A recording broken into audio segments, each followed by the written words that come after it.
Hello again. Hello, and thanks for joining me. I decided to make this video because I've spent the last, 3 years, but on and off 5 years, explaining to people the peculiarity about what triggers me. I'm autistic, and each autistic person has their own little quirks. There's certain generalities that we all share, but there's certain things that we're all different in as well. I was trying to explain to someone today about what triggers me, and I can understand it's very hard for people to get their head around this. And it's not a conclusive list because sometimes I get triggered by random stuff. But this is only what I know to trigger me currently, as of April 2023. The main thing is any communication from Waltham Forest Council, because they've abused me for at least 3 years, possibly 4 or 5 since I've been here. And communications basically have to get deleted or shredded. Otherwise, I end up having a panic attack, and lately, panic attacks have led to me self-harming. So I haven't got a clue what's going on with the council. I've seen letters coming in, but shred. If I read the contents, then I have a panic attack. At least when I shred them, I'm just aware they've tried sending me a letter or an email.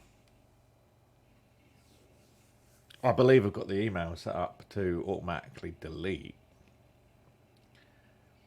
But I can't test it because if I see another email from the council and end up having a panic attack. So I think, but all that's doing is preserving my sanity, because if I'd read all their letters, and I'd be having panic attacks all the time. And I've constantly asked the council to call me before they send me anything, so I can understand what they're sending me, and so we can talk about things. And they refuse to do so. They've accused me of making up my disability. And as I tried explaining to someone this afternoon, it's very hard for me to explain it to people so they understand. I sort of know what's going on in my head, but getting someone else to understand it, I haven't got the linguistic ability I used to have. I used to be able to explain anything to anyone, but my mind isn't as sharp as it was, and it's getting worse and worse progressively over the last year or so since this all started 3 years ago. So, communication from Waltham Forest Council. And that leads on to emails, because everyone keeps saying, well, why can't you just go through your email and not, read the emails that trigger you?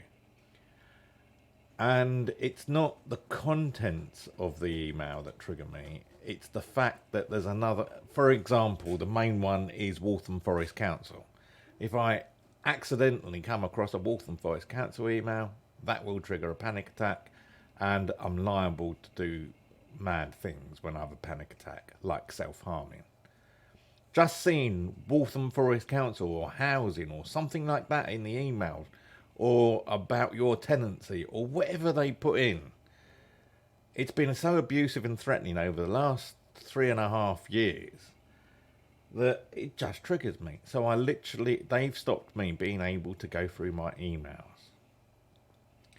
And because I've got no support from the council, and their social services department are rubbish, they follow what they're told, whether it's in my best nature or not.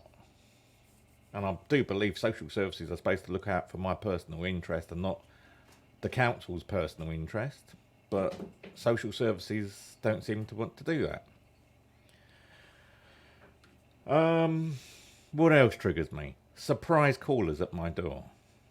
And by surprise, I mean either they've just knocked on my door and they haven't rung my bell, because it's a security intercom system and my neighbours constantly leave the doors open. And I've complained about that since I moved in 5 years ago, and the council do nothing about it.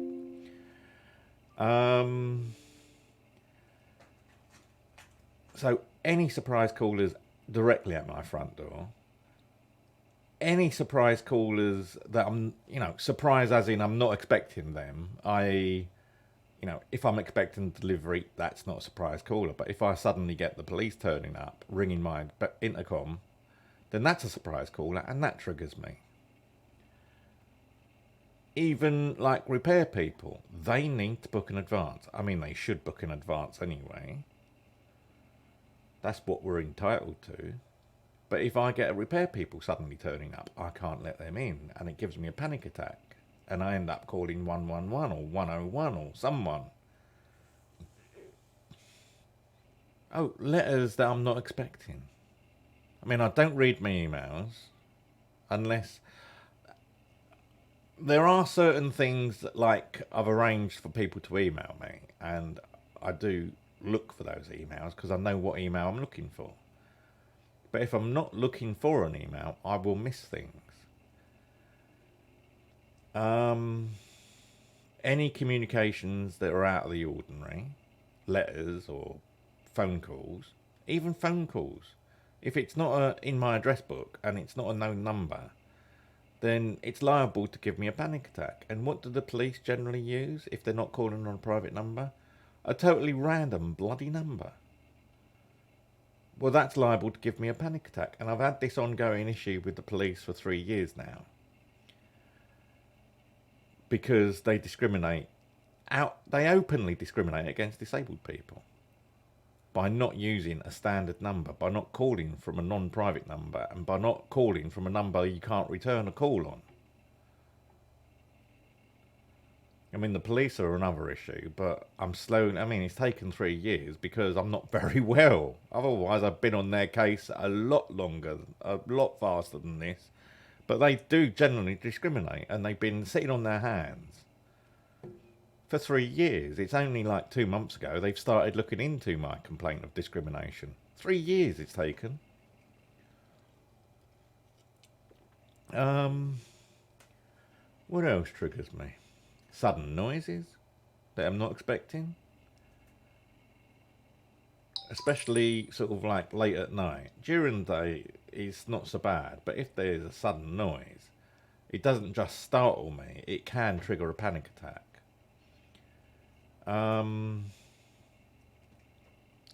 All sorts of things. I could suddenly think of something, and that could trigger a panic attack if I think, well, have I ordered that? I can't remember. The reason I went all electric in this place is because I kept forgetting to turn the gas off at my previous place. So I thought, all electric, it'll run up a bill, but it's not going to cause a gas attack.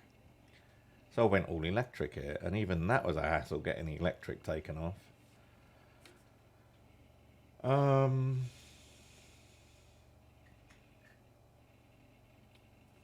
Forms.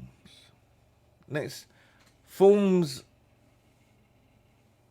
generally don't give me a panic attack, but they confuse me and I can't fill them in anymore. 2 years ago I wasn't this bad. Now, I mean, I needed assistance 2 years ago, don't get me wrong. But now I need more than just, oh yeah, this is about this or this is about that. I end up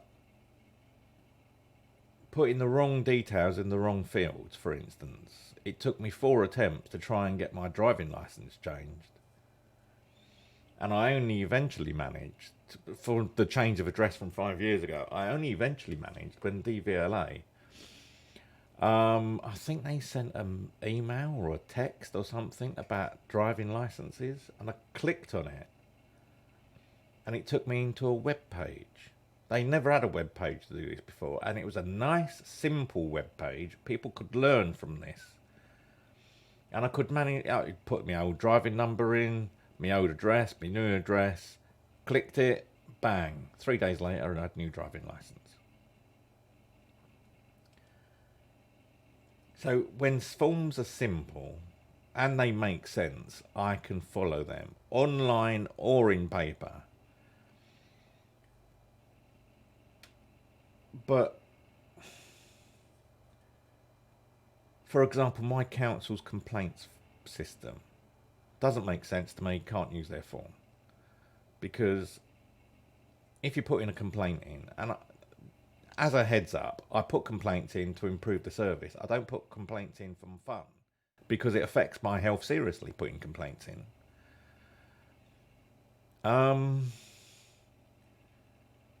Yeah, for example, if you put in a complaint in on the council's website, then you get a drop down list of things you're complaining about. It was about 11 or 12 last time I looked. And whenever I want to put a complaint in, it's never one of those 11 or 12. And there's not another other field, so you could put free text in. People just don't consider autism when they're designing stuff. We need it to make sense, to be logical, to be easy to understand, and to be clearly laid out. It is not. It's called customer service. That's all autistic people. If people had good customer service, you wouldn't notice autistic people because we would blend into the background. But because customer service skills have gone by the way in the last 15, 20 years, then the reason autistic people stand out is because we don't understand something. Back in my day, when you were designing a form, you design it so that you wouldn't need to ask questions. Now they design it as quick as possible and get it out there. There's no testing for whether it's acceptable for everyone. It's just, does your manager accept it? If your manager understands it, then that's fine. But the trouble is, your manager is not filling the form in. It's people like me that are filling the form in, or being asked to fill the form in. I have offered free to try and improve the service with like Waltham Forest Council. I've been trying to work with them since I moved here to try and improve their autistic services. And, well, let's put it this way. They haven't got a list of autistic adults. So that's how much they're taking into account people like me. Oh, what else triggers me or creates me issues? Communication. Autistic people communicate in a specific, precise way. And if we don't get that from others, like I was trying to explain my autism and that this afternoon to someone, and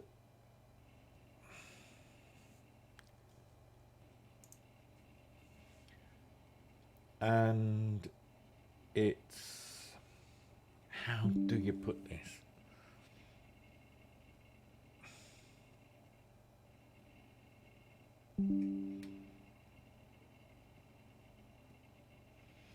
It's very hard to put into words.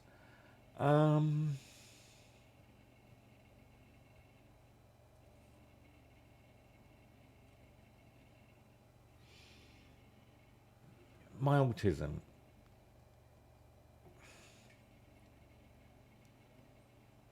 my memory's going. My memory's been bad for a long time, but it's got worse over the last couple of years or so.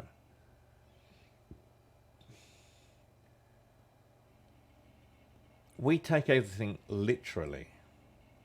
You tell me something and I will follow it exactly if I agree with it and it makes logical sense and it's not discriminatory or negating any of my rights under law. And I know my rights in law. I've been reading the Localism Act and the Housing Act and all sorts of acts of parliament as nighttime reading.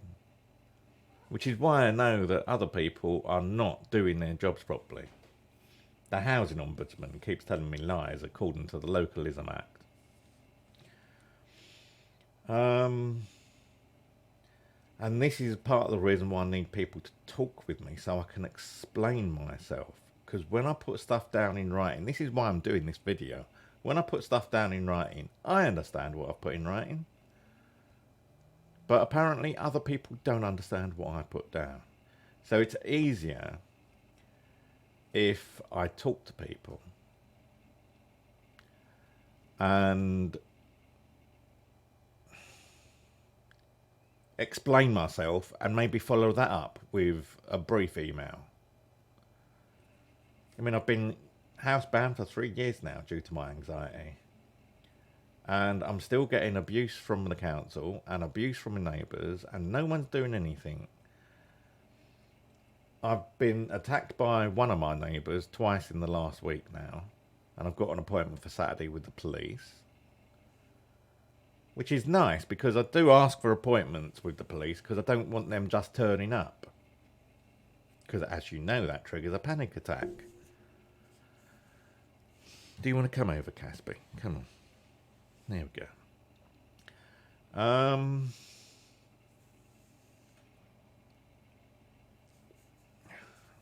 It is a nuisance sometimes.